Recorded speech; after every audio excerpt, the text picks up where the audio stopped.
Vou pescar o chinelo. Por quê?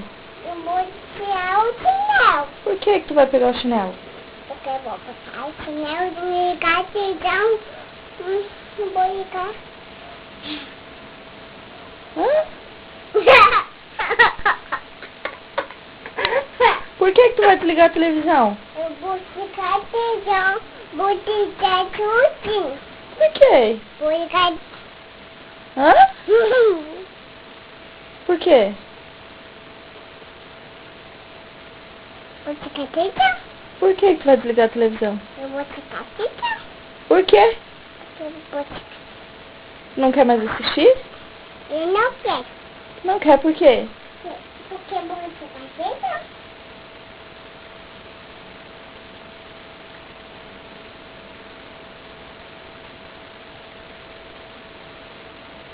Ai, ai, ai.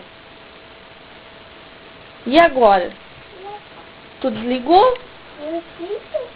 Liga, liga.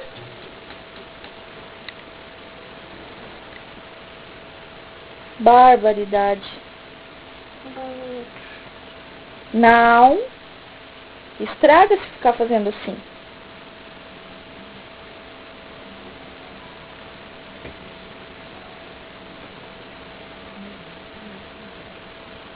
Tá procurando um canal pra assistir? Eu tô procurando. Não achou ainda? Dá licença, me dá aqui que eu acho um canal. Acha, mãe? Acho.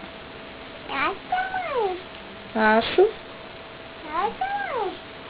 Pronto, achei.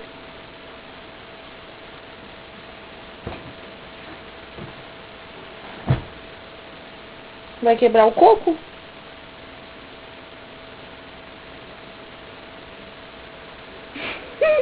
Desmaiou?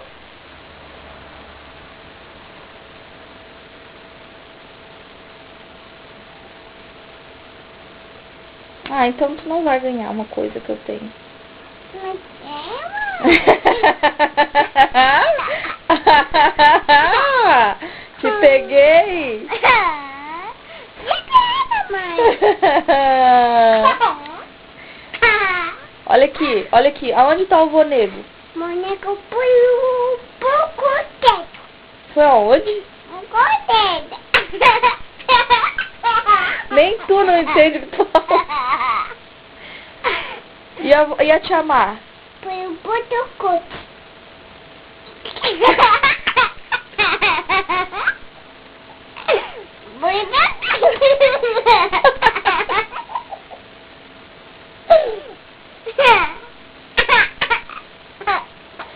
E a avó Ironi? Foi um potocote.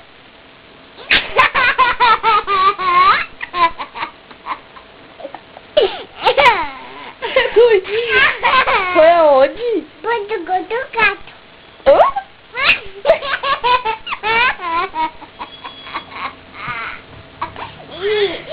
Potocoto.